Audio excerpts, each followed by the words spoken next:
Alô, donos de postos, queridos do meu Brasil, tudo bem com vocês? Aquele abraço especial para você que é revendedor mineiro, associado Minas Petro. Você sabe que a nossa atividade é bastante masculinizada, mas graças a Deus, esta realidade está se alterando. Mulheres estão tomando cada vez mais cargos de poder e na revenda não é diferente. Líderes de pistas, gerente de pista, gerente do administrativo, revendedora, sim senhor. O papo hoje é empreendedorismo feminino e o Minas Petrocast é um oferecimento de Lotar Equipamentos, onde você encontra tudo de acessórios e equipamentos para a sua pista de abastecimento. Consulte lotarequipamentos.com.br. Vem comigo para a vinheta.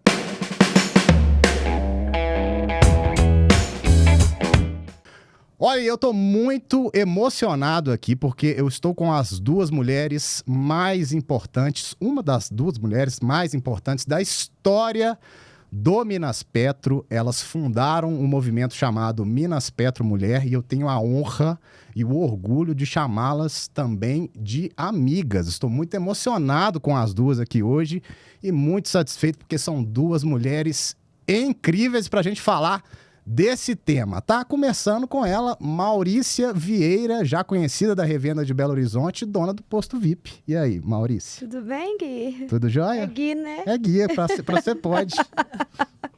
Obrigada pelo convite, muito honrada.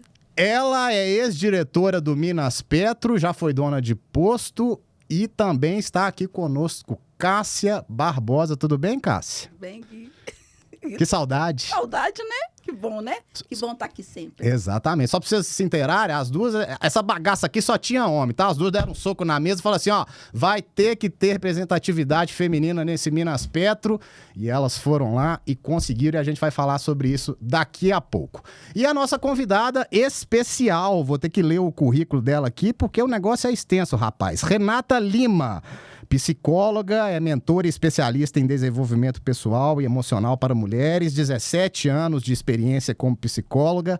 Renata tem se dedicado a ajudar outras mulheres a alcançarem seu potencial máximo, equilibrando suas diversas responsabilidades e desafios. Além de sua carreira profissional, ela é casada, mãe de um casal maravilhoso, o que torna ainda mais apaixonada por empoderar mulheres, encontrar força e confiança nas suas jornadas. Ela que foi a grande estrela aqui no evento do Minas Petro Mulher, no Dia das Mulheres. Renata Lima, seja bem-vinda, Renata, tudo bem? Muito obrigada. Que alegria estar aqui com mulheres tão lindas. Obrigada, Guilherme, pelo convite, por essa oportunidade de retorno aqui no Minas Petro. Maravilha. Maurícia, queria começar com você. Você está numa empresa familiar, a gente estava falando disso, e você começou na revenda já há muitos anos, e essa transição de gerenciamento de posto, que é uma atividade muito de homem, e você chegou já colocando banca. Me conta um pouco da história do Posto VIP e como é que foi para você se empoderar de uma revenda, menina. Me fala. Bom, a história é longa, mas eu vou sintetizar porque a gente tem muita coisa para conversar aqui. Temos tempo. Bem, eu comecei na sucessão, né, com o papai. Eu era menina com 15 anos. Eu fui visitá-lo e logo falei, quero participar. E ele falou, vai calibrar. Calibrar? Calibrar. Na época, usava-se macacão. Coloca o macacão. Acho que ele falou, essa menina vai desistir, né? E fui, estou lá até hoje. Então, assim, foi uma jornada muito difícil. Não é fácil, assim, até hoje não é fácil. Eu não digo que é fácil, porque o ambiente ainda é muito masculino, mas está mudando. Eu acho que eu tenho muito orgulho e fico muito emocionada e honrada de estar participando dessa mudança, assim. As mulheres estão participando muito, mas eu as vejo ainda no proscênio, no backstage, ainda na parte, na retaguarda.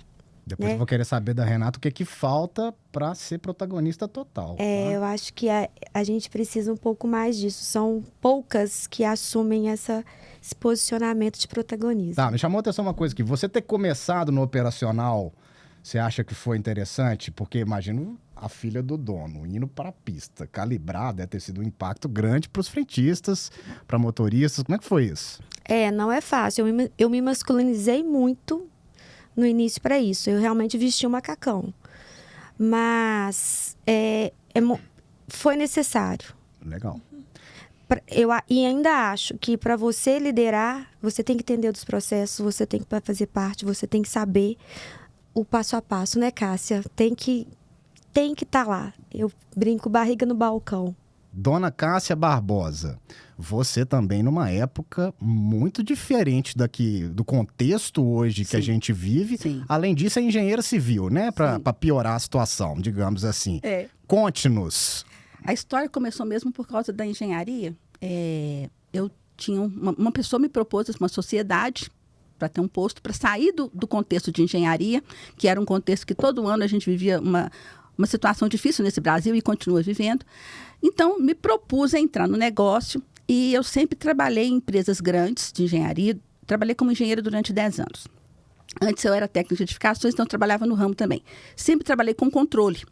Então, foi me falado assim, não tem problema nenhum, isso aí é uma seção de controle. Na época, a empresa que eu trabalhava era multinacional, então tinha obras no Brasil e fora do Brasil, e todas as seções de controle estavam a cargo do meu setor.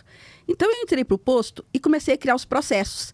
E foi numa época que tinha a ESSO, aqui no Brasil, a ESSO, né, que hoje não está mais no Brasil, mas a ESSO estava aqui no Brasil, e eu fui pegar um posto ESSO que na época em Belo Horizonte era um dos maiores postos. O pessoal, a diretoria da ESSO, vice-presidente, vieram em Belo Horizonte me conhecer. Eles ficaram muito assustados, na época eu tinha 29 anos, e ficaram assustados. Quem é essa menina que está aí pegando o nosso maior posto? Que ano que era isso, Cássia? 95. Uhum. Quando eles vieram me conhecer, a primeira coisa que eles ficaram admirados é que eu usava, na época, o uniforme da ESSO tinha um jaleco branco. O branco era o gerente. Eu usava o jaleco branco. E eu assumia todos os horários de folga, de almoço, de jantar e de café dos meus caixas. Então, toda hora que o caixa tinha que folgar, eu entrava no caixa e trabalhava realmente na pista. Nunca fui do abastecer e do calibrar, mas toda a carga de combustível eu que subia no caminhão, porque era o meu dinheiro que estava ali. Então, eu só tinha uma pessoa e eu que subíamos no caminhão, senão o caminhão não descarregava. E todas as folgas de caixa era eu que assumia. E aí o pessoal da ESSO começou a achar isso maravilhoso. Inclusive, eu tive vários problemas por isso, porque os revendedores ficaram bravos comigo. Porque a ESSO falou assim, todo revendedor tem que ir para a pista e tem que usar o jaleco. Isso foi colocado de uma forma nacional e todos ficaram bravíssimos. O que essa menina tem que inventar isso agora para a gente? Aí fui convidada para a ESSO tinha em Teresópolis uma escola de revendedores. Eu fui convidada para ir para lá. E conheci muitas pessoas, tanto de Minas como do Brasil, e a partir daí fui colocando para eles como que funcionava o controle. Fui contando para eles que um posto de combustível é uma seção de controle. E fui mostrando processos. Tinha muita dificuldade para muitos entenderem. Eu apresentei uma brincadeira para eles, que isso pegou e ficou muitos anos dentro da ESSO funcionando. Eles queriam saber, como a gente, na época não existia sistema, não existia inteligência artificial, não existia nada, não tínhamos nada. Eu falei para eles assim, você sabe quantos carros vocês abastecem por hora? Ninguém sabia responder isso no Brasil, talvez até nem no mundo. Eu peguei e falei com eles, vocês vão fazer o seguinte, vocês vão comprar um pacote de feijão, entregar para o caixa, toda vez que ele receber um feijãozinho, ele marca no frentista que recebeu. E no final da hora você conta quantos feijões foram recebidos.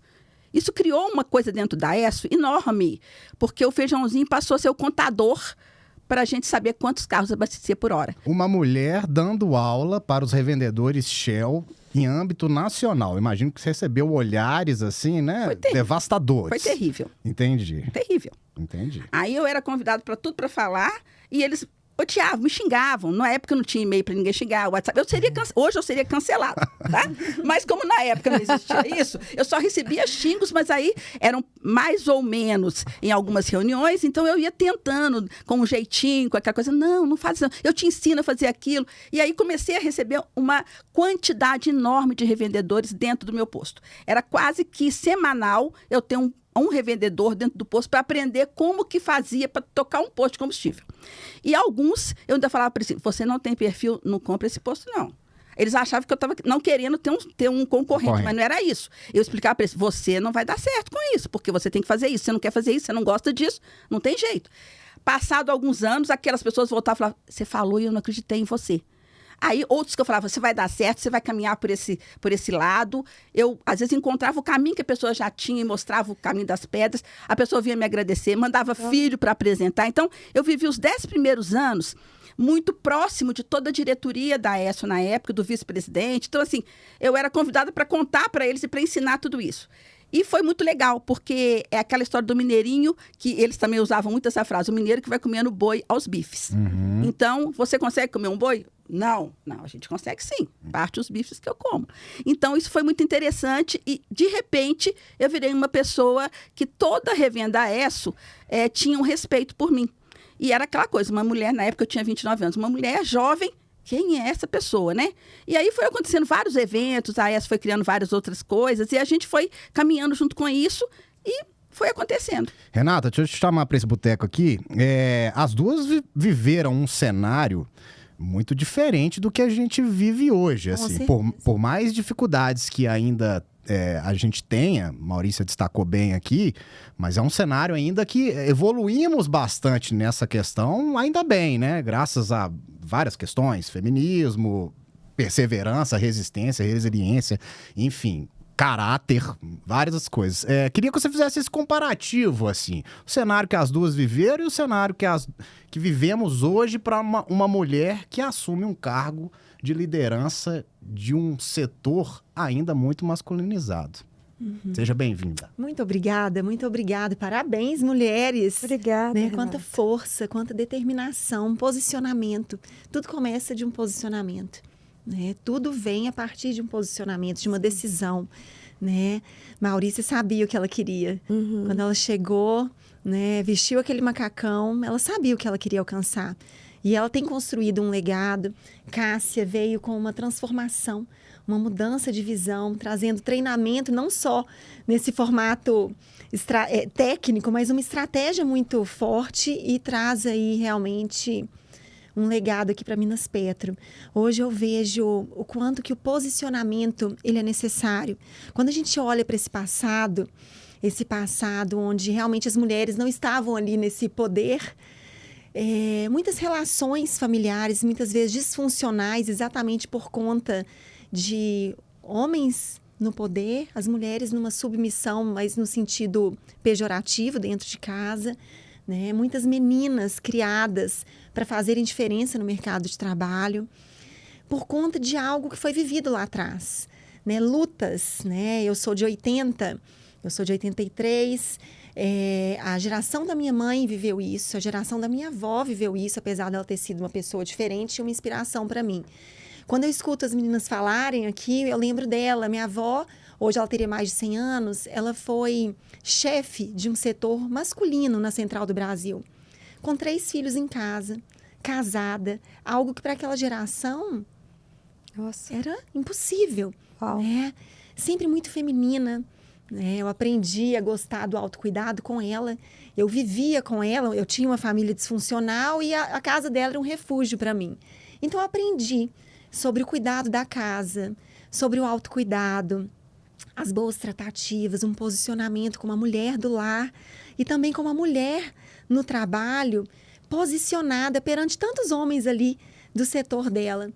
E eu vejo que o problema surge quando a gente ultrapassa esse limite do posicionamento. Né? Existe um limite ali de humanidade, de um bom relacionamento, né? Onde nós conseguimos ser colaborativas, ter a colaboração. O impacto ele vem quando a gente vai para uma competição, quando a gente vai para um papel onde a gente quer assumir forças que muitas vezes nós não temos. Né? Ao homem foi dado, né, inúmeros dons, inúmeras habilidades. À mulher foram dados inúmeros dons, inúmeras habilidades complementares. Então, quando a gente consegue utilizar e colocar isso em prática de uma maneira coerente, a roda gira. O problema que a gente vê hoje, quando a gente fala desse feminismo, né, assim, é claro que nós não tínhamos voz, nós passamos a ter depois desse movimento, mas ele foi para um excesso. Então, hoje a mulher ela tem voz, mas ela está sozinha. Legal. Ela tem voz, mas ela está competindo. Né? O processo hoje familiar, muitas vezes, entra na disfuncionalidade de novo, lá atrás, porque a mulher não tinha voz. O homem tinha. Hoje, o homem não tem voz, a mulher tem. E a família continua disfuncional. A gente precisa encontrar um equilíbrio para as coisas funcionarem. É o pêndulo, né? A gente vai de um extremo ao outro. Então, a gente precisa de achar o ponto de equilíbrio. Eu acho que esse é o caminho.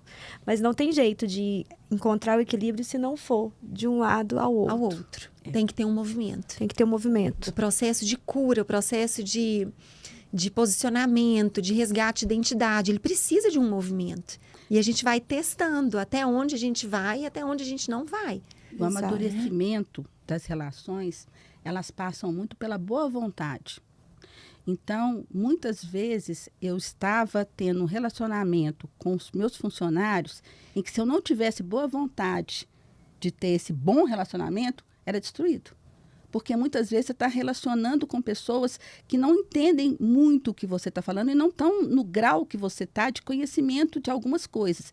Então, você tem que estar o tempo inteiro transitando nisso, quanto também, quando você está no caso no caso da revenda, você está trabalhando às vezes com uma distribuidora em que eles estão, pelo menos, num patamar de conhecimento estratégico, às vezes maior do que o seu, porque eles estão com uma visão mundial, e a gente muitas vezes tem que trabalhar dentro disso também. Então, eu vejo a revenda toda em geral, mas a mulher tem que estar o tempo inteiro com a estratégia e com o amadurecimento acontecendo diariamente, para ela dar conta de tudo isso. Me chamou a atenção a questão do posicionamento. Adu, achei muito interessante a leitura. Queria fazer uma pergunta para vocês duas. Vocês ainda têm que se posicionar de forma firme para fazer valer as decisões que vocês tomam? Porque eu estive com você na convenção da Vibra, você é uma espécie de rainha da revenda da Vibra, tá?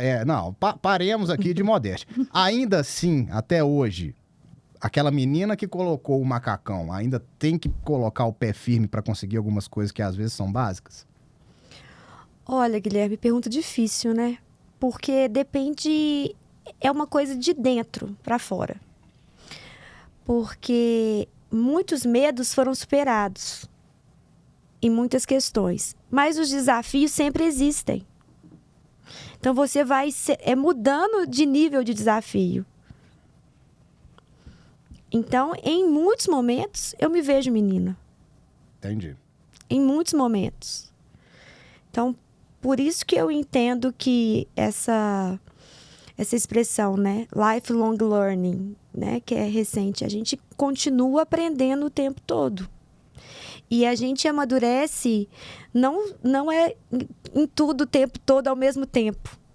Então, em certas áreas você está expert, você está bem, em outra você não está. E nesse dinamismo da mudança, o frio da barriga acontece. Eu acho que é natural e tem que acontecer. Aí que eu acho que está o lado positivo do nosso negócio, né? Não tem monotonia. É verdade. Né? Adrenalina na alta o tempo todo. O revendedor não morre. De tédio, o revendedor não morre. Então, assim... em resposta à sua pergunta, sim. Assim, eu tenho que me posicionar, eu sinto frio na barriga, eu me sinto menina muitas vezes. Cássia, você também se posiciona muito firmemente, né? Quem te conhece não perco tempo, sabe, né? Muito bem. Eu acho que a pergunta tá bem óbvia para você, né? Quer comentar? Bem óbvia.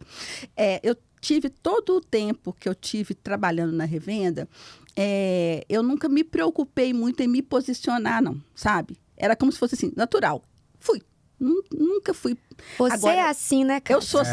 Então, assim, eu nunca tive assim, eu vou me posicionar. Não, essa questão nunca existiu para mim. Fui. Mas isso é o meu perfil mesmo, era o perfil lá atrás de outro, né? No caso da engenharia na época e tudo. Então, assim, eu fui. Eu tinha que trabalhar um pouco isso melhor nas negociações com a distribuidora. E toda vez que eu tinha dificuldades, as dificuldades aconteciam pela troca dos atores. Então, a distribuidora tem sempre aquele turnover grande também, né?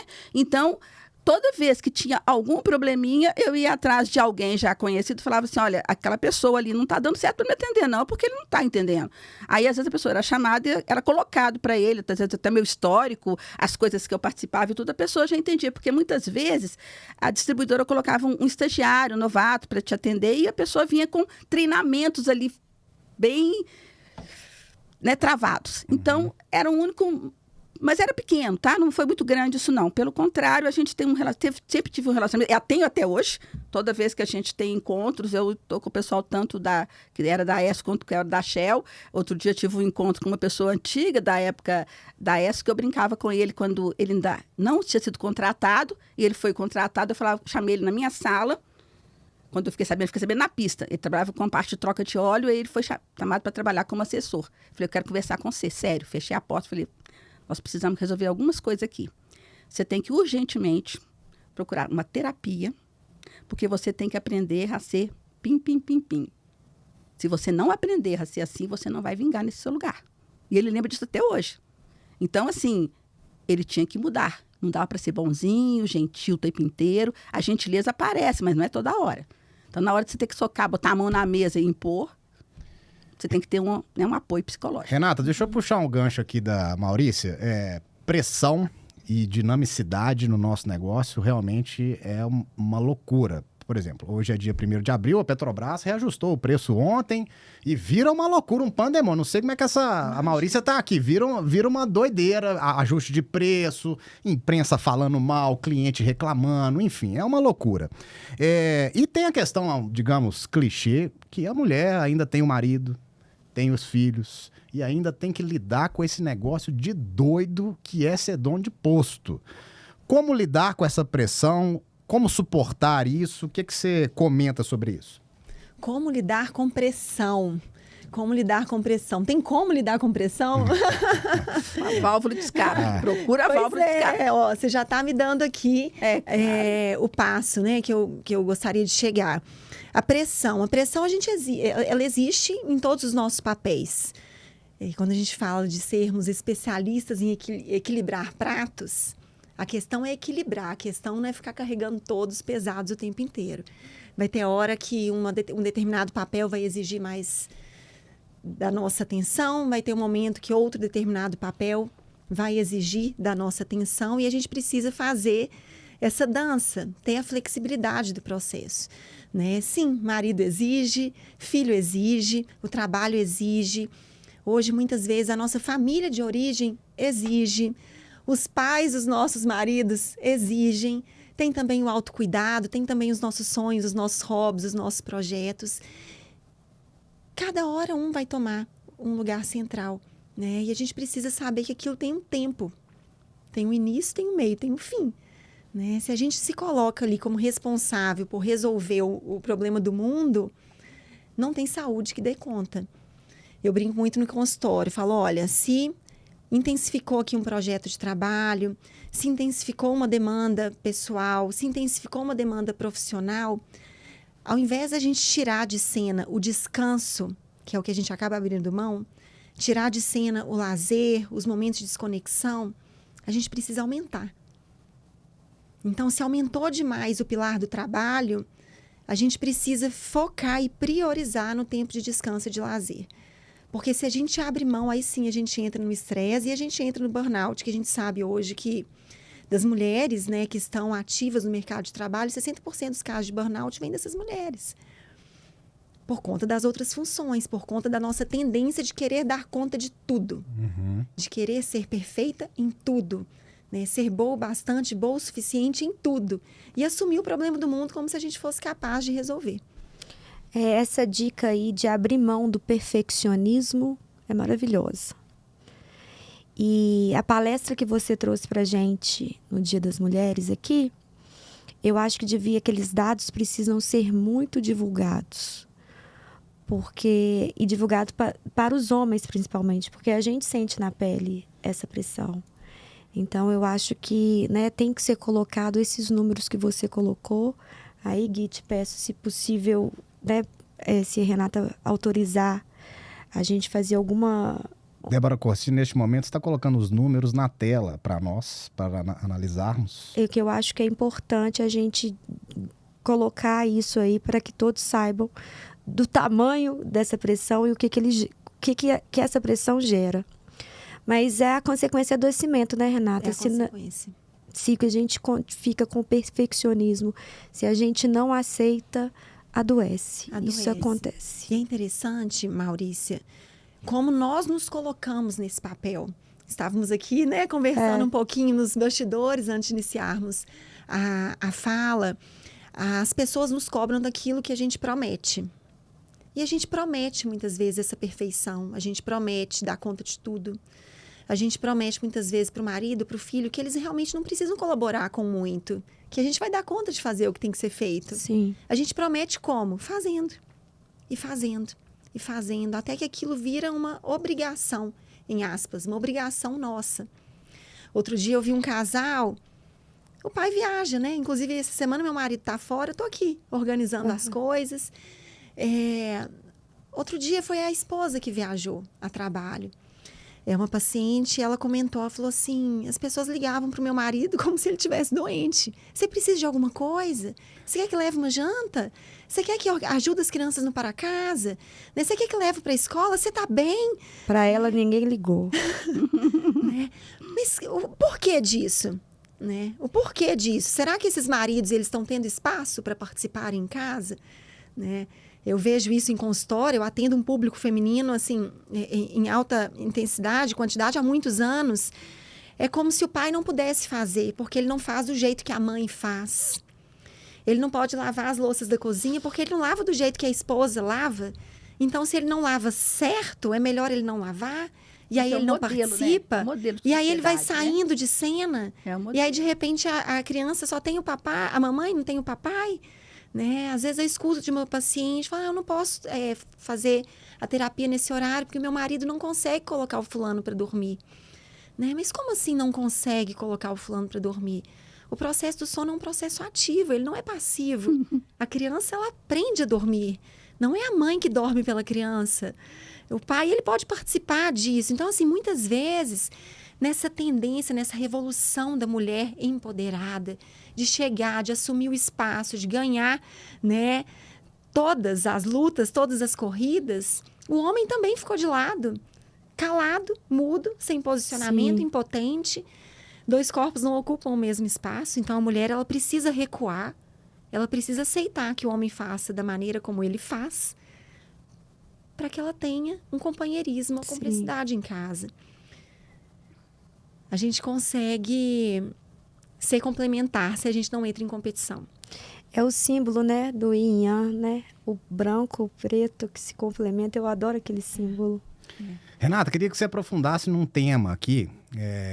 Me chamou muita atenção esse prisma que você traz à tona sobre essa questão da competição. Digamos que o feminismo mais agressivo, digamos assim, prega, sim, uma competição mais ferrenha de eu quero o seu lugar, digamos assim. Tô sendo bem simplório aqui, espero não ser cancelado, viu, gente? Mas eu acho que um feminismo mais raiz, digamos assim, ele prega essa competição de forma mais clara. E você trouxe um prisma mais interessante, assim, de habilidades complementares. Queria que você falasse um pouco disso, assim, porque eu acho que é importante a gente ter um olhar mais bom senso. Hoje é tão difícil, né? Tá tudo polarizado demais. Quando a gente acha uma posição no meio, eu acho que a gente tem que louvá-la. Exato. Eu acho que você tá no meio aí e o meio tá legal. Uma das abordagens que eu utilizo em consultório é a programação neurolinguística. O que a programação neurolinguística ela traz para a gente de recurso? A gente compreender o mapa mental das habilidades, das pessoas que demonstram determinadas habilidades e o mapa mental, a estrutura mental das pessoas que demonstram ali determinados conflitos. A gente diz que um conflito ele não se resolve por nenhum dos seus polos. Então, não adianta aquela mulher submissa, sem voz, de repente ir para uma outra polaridade, onde ela compete, ela luta, ela briga, ela abre mão dos seus valores, ela abre mão da sua essência. A gente está falando de polos. né? Então, quando a gente vai aqui para o centro do processo, eu gosto muito de pensar no plano original da nossa vida, o plano original da mulher, o plano original do homem, né? A gente tem aqui o trabalho sendo colocado sempre como uma prioridade. Eu escutei muito isso na minha adolescência. Não vai para a cozinha, vai estudar, porque você vai trabalhar, não dependa de homem nenhum, né? Tem o seu próprio dinheiro. É como se fosse assim, você vai casar, o seu casamento já está fadado ao fracasso e você já tem uma rota de fuga, né? Então, o profissional, ele entra em primeiro lugar. O casamento, teoricamente, nessa visão, entra em segundo e a família, se existir, ela entra em terceiro, né? Porque a gente está falando de um processo polarizado, da competição, desse extremo. Então, quando a gente vem para o lado de cá, a gente avalia os valores. Quais são os valores essenciais? Quando a gente busca esses valores da mulher, quando a gente avalia as habilidades, os dons, a diferença. Quando eu entro aqui no Minas Petro, a primeira vez que eu vim aqui, eu falei assim, nossa, tem uma mão feminina aqui, né? Os detalhes que eu encontrei aqui. Tem uma outra empresa que eu faço um trabalho também com uma constância, também é gerido por uma mulher. A gente sabe que tem um processo, uma visão diferente ali. Essa visão complementar, ela só surge quando a gente vem para o equilíbrio. Quando a gente coloca o trabalho na posição que ele está. Se ele vai lá para uma posição primária, se tem um desvio de valor, uma mudança de valor, uma quebra do valor de família, que é o que eu prezo em consultório, eu prezo pelas relações familiares, pelos casamentos. Eu não sou psicóloga que orienta o divórcio. A gente faz todo um trabalho ali para manter realmente o núcleo, porque eu acredito sim que esse é o valor primário. Eu acredito sim que a família está acima do trabalho. E se a gente vê essa luta desenfreada por um posicionamento, por uma competição masculina, a gente sabe que tem um outro lado da história que foi negligenciado. E essa conta, ela chega em algum momento. Maurícia, comentários, por favor. Uma visão muito interessante, cara. Achei genial a forma que ela traz e o conceito por detrás também, assim. Queria seus comentários, por favor. Eu volto na minha palavra anterior, que nós estamos no pêndulo, né? Tomando consciência disso, de um extremo ao outro para a gente chegar nisso. Então, a consciência tem que ser de todos nós. Eu acho que o homem também tem que vir para o feminino, deixar isso aflorar, esse lado de cuidar da casa também. Não é ajudar, é cuidar, é participar, entender que ele pode, que ele não será menos por isso. Está mudando muito, graças a Deus, né? Eu tenho um pai diferenciado nesse aspecto, tanto que eu estou aqui por ele ser diferenciado nisso, né? Mas que os pais jovens venham fazer trabalhos domésticos, venham ajudar, encontrar soluções para as coisas, até esse perfeccionismo feminino nas coisas de casa. Eu acho que um homem chega e quebra. Não precisa disso tudo, não. Vamos flexibilizar, vamos melhorar, né? Acho que umas questões que a gente pode simplificar a vida. E essa é a parceria. E colocar a coisa mais leve, né?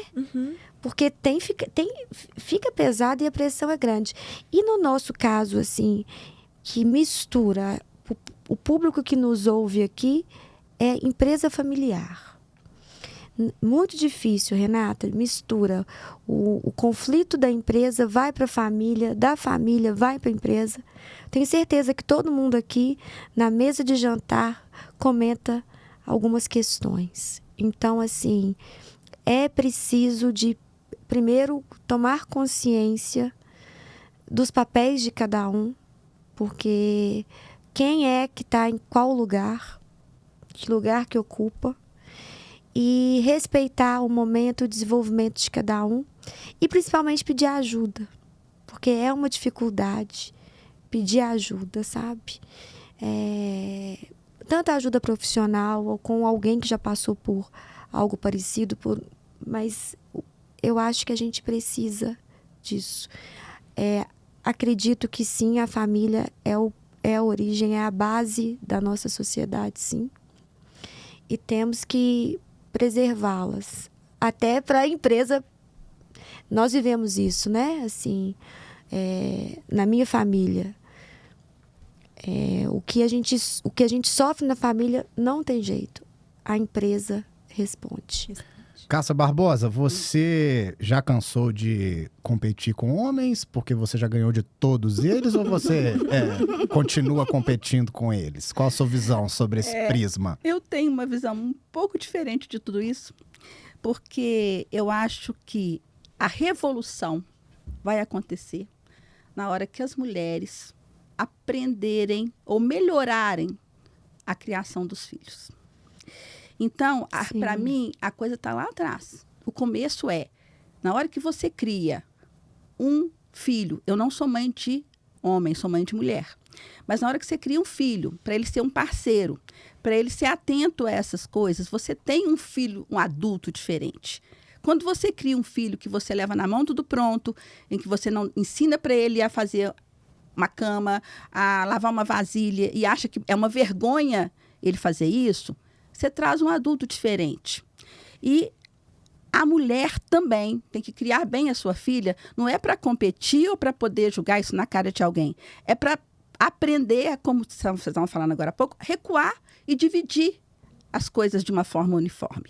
Então, isso eu tento fazer com a minha filha. Isso eu recebi da minha mãe, da minha avó. Eu tenho uma família muito de mulheres, de poucos homens. Eu até poder... eu não lembro na minha vida de eu competindo com nenhum homem. Quando eu fui para o mercado de trabalho como engenheira, eu sempre trabalhei em locais que tinham muitos homens, poucas mulheres. Aliás, desde na minha época de formação, né, no meu curso de engenharia. E nós, todas as mulheres, nós éramos muito, vamos dizer assim, paparicada pelos meninos. Eles eram muito legais. Eu tenho os meus colegas, eu formei em 87 em engenharia, e eu tenho um grupo de colegas até hoje, homens, e tem as mulheres também. Então, assim, a gente nunca teve isso. Acho que a gente já estava nascendo numa fase da gente ser igual, né? Então, assim, eu vejo hoje, os que casaram, as mulheres trabalham em alguma outra coisa, eles dividem muitas coisas, as mulheres da mesma forma. Então, eu vejo que essa revolução vai passar por isso. Na revenda, da mesma forma. As mulheres que estão na revenda hoje, se elas não criarem os sucessores dos postos, sejam homens ou mulheres, para enfrentar de uma forma igual, a gente não sai desse círculo, sabe? A gente não sai. E eu não tenho dúvida de que tem melhorado. Eu tenho visto muitos colegas hoje que, tem alguns, inclusive, que brincam comigo assim, só tiveram filhas mulheres. Então, a gente tem algumas redes aqui que você conhece bem e que as mulheres estão dando show, assim, e não tem aquela de substituir ou de... Vai junto. Eu tenho visto, assim, tem 2 redes que eu sou apaixonada por elas e elas fazem isso muito bem. Que são todas 2 são de 3 filhas mulheres caminhando, assim, sabe? E com o acompanhamento, ou junto com parceiros. Então, na hora que elas casaram, trouxeram os parceiros para dentro da revenda e foram caminhando tudo isso. Então, eu vejo isso com muita alegria, muita alegria. Não são muitos, eu não tenho muita notícia do Brasil afora, tenho notícia muito mais de Minas Gerais, mas eu vejo acontecendo isso em muitos locais. Então, eu fico feliz com isso. E eu acho que a revolução começa por aí. Legal. Maurícia, chegando nas considerações finais aqui, acredito que temos a maior audiência feminina do podcast aqui hoje, né? Pelo tema. Queria que você deixasse uma mensagem para revendedoras, chefes de pista que estão vendo o episódio hoje, mulheres que estão em cargo de liderança. Enfim, acho que vocês duas especialmente... continuam fazendo muita diferença aqui no Minas Petro e no mercado de combustíveis nacional. E acho que a palavra sua final com uma dica, uma mensagem, eu acho que é muito importante para quem nos ouve. Coragem. Eu acho que o que nos move é coragem. Não é porque não tem mulher que eu não vou. Não é porque não foi feito que eu não vou fazer. Não é porque não é permitido que eu não possa ir. Então, assim, eu acho que, independente de gênero, né? para viver é preciso coragem. Então, eu acho que... E eu coloco muito assim... não é porque estamos na frente de uma especialista, mas autoconhecimento. Saber quem você é, onde você está, por que você está, qual que é o seu propósito, qual que é o seu legado, sabe? Não se distrair disso. Porque senão a gente vai, né? A gente vai sendo levado pela onda, pelas tendências, pelo modismo e vai. Então, assim, busque saber quem é você e o que você quer. Eu acho que é Isso aí. Cássia Barbosa, coragem é um predicado que lhe é, assim, salta aos poros, né?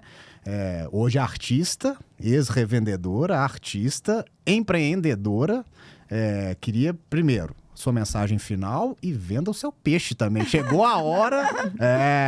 Vamos lá. Voltando a tudo que a gente falou aqui sobre toda essa parte mesmo da evolução emocional, porque a gente tem que evoluir emocionalmente para dar conta, né, da nossa história. Mais ou menos com uns 10 anos de revenda, eu fui começar a trabalhar com pintura, para ser uma terapia da minha vida mesmo, foi a pintura. Então, eu tinha uma tarde por semana, e era o meu horário, eu trabalhava com pintura. Então, eu tinha uma professora, que trabalhava só com 2 pessoas, era eu e mais uma. Então, eu trabalhava de 2 às 5 da tarde com o meu conhecimento para pintura. E fiquei durante uns 10 anos trabalhando isso como um hobby mesmo.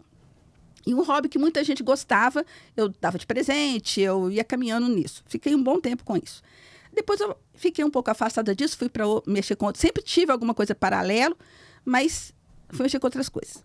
Quando eu saí da revenda, eu resolvi que eu ia pegar esse hobby e fazer dele um empreendimento. E comecei a trabalhar com a pintura. E a arte da porcelana também tomou conta da minha vida. E hoje eu trabalho com a arte da porcelana, do vidro, e continuo bem disponível para revenda, porque eu continuo com os meus amigos na revenda, continuo palpitando onde precisa, né? Nos grupos de WhatsApp, onde alguém precisa de alguma ajuda, estou sempre aí facilitando, sendo um facilitador de alguma coisa. Mas, acima de tudo, que hoje eu continuo empreendendo e trabalhando numa coisa que eu gosto. O tempo que eu fui engenheira, eu trabalhei numa coisa que eu gostava. O tempo que eu fui revendedora, eu trabalhei com uma coisa que eu gostava, que eu acho que o principal é isso. E hoje trabalho com uma coisa que eu gosto. Trabalhar sempre com alguma coisa que você gosta. E dentro da revenda, a gente tem 1000 possibilidades. Então, às vezes, você tem algum campo da revenda que você não gosta tanto, mas você tem alguns que têm uma influência maior dentro do seu querer. Então, a mensagem é: procura o espaço que melhor te agrada e vai fundo. Porque ninguém te para, porque é isso aí. Qual é o Instagram? Ateliê Cássia Barbosa. Repetindo? Ateliê Cássia Barbosa. Olha, estou fazendo até os pingentes. Isso agora. Aí. Inclusive, sou cliente. Ele vale é meu a pena, cliente, tá? ele é meu seguidor. Tem alguns clientes aqui no Minas Petro que estão, inclusive, repetindo as compras. Está sendo muito legal. A Maurícia é uma grande cliente que eu tenho também. Então, estamos caminhando. Renata Lima. Que papo revelador, leve. Cara, confesso que saí daqui hoje mais leve. Fiquei pensando, nossa, as mulheres vão me matar lá dentro, gente. O único barbudo de barba branca aqui. Não, pra mim foi muito legal também. Vou mandar vários cortes pra minha ex-esposa, sabe? Então, assim, fiquei, assim, com muitas novidades aqui. Muito obrigado. E, assim, tem o Minas Petro como um parceiro. Acho que teremos outros eventos. E você tem a pegada aqui, eu acho que estão as 2 líderes aqui do Minas Petro Mulher, acho que você já está convidado para os próximos, tá? Muito obrigado e sua mensagem final também. Muito obrigada, Guilherme, que essas palavras, elas fortaleçam, né, as próximas relações também. E as relações que perduram independente do vínculo matrimonial, né? Mas em relação à frase final, enquanto falávamos aqui, escutando Maurício, escutando Cássia, fico pensando tanto no fazer, né? Nós somos ensinadas a fazer. E isso foi fortalecendo a nossa crença de capacidade. E o nosso valor, muitas vezes, foi voltado para os nossos resultados. Se eu faço bem, a mamãe gosta de mim, o papai gosta de mim. Sim. Eu sou bem vista, eu sou elogiada. Se eu faço mal, a mamãe tá triste, mamãe não gostou, o papai não gostou, o amor muda, né? Isso na visão da criança. E a gente traz isso para nossa vida adulta. Por isso que muitas vezes nós somos meninas. Porque o nosso cérebro, ele é atemporal. Situações que acontecem aqui no nosso presente, que fazem conexão com a nossa infância e nos fazem sentir sentimentos lá de trás. Sim. Um medo, uma raiva, uma aversão, tá? E aí, nesse processo do fazer, se o nosso valor não está no que nós fazemos, né? Está onde? Né? Se você não é o que você faz, o valor está na identidade. Quem nós somos determina o que nós fazemos e como fazemos. Então, um passo importante é o autoconhecimento, sim. Esse fortalecimento da crença de identidade. Quando a gente pensa em empresas familiares, eu tenho muito contato com empresa familiar e sou uma agregada de uma empresa familiar, inclusive fazendo uma grande mudança na minha vida hoje, indo para São Paulo a partir do próximo semestre para um projeto sucessório, onde meu marido vai estar envolvido, e eu também como esposa. Quem nós somos determina o que a gente faz e como a gente faz. Então, existem personalidades, existem estilos de pensamento, estilo cognitivo, dons, hobbies. Dentro de uma empresa familiar, tudo isso tem que ser considerado. A identidade de cada um, independente do gênero, ela precisa ser considerada. Sim. O papel de cada um, a facilidade de cada um em determinada área precisa ser considerada. A identidade primeiro, depois a capacidade. Então, essa é a frase, o pensamento final aqui que eu gostaria de deixar como marca para a gente pensar, né? Uma semente plantada. É interessantíssimo que o que você disse reflete a minha família, porque eu tenho um irmão e ele não participa dos negócios justamente porque ele optou, teve formação e ele é psicólogo. Ele foi por outro caminho. Então, assim, é isso. É respeitar a escolha do outro, porque não é para todo mundo. A revenda não é para todo mundo. É isso, meu povo. Passando a régua em mais um Minas Petrocast, que é o oferecimento de Lotar Equipamentos, onde você encontra tudo em acessórios e equipamentos para a sua pista de negócio. Sua pista de abastecimento. Vale a pena conferir. lotarequipamentos.com.br. Um grande abraço para você e até a próxima. Tchau, tchau.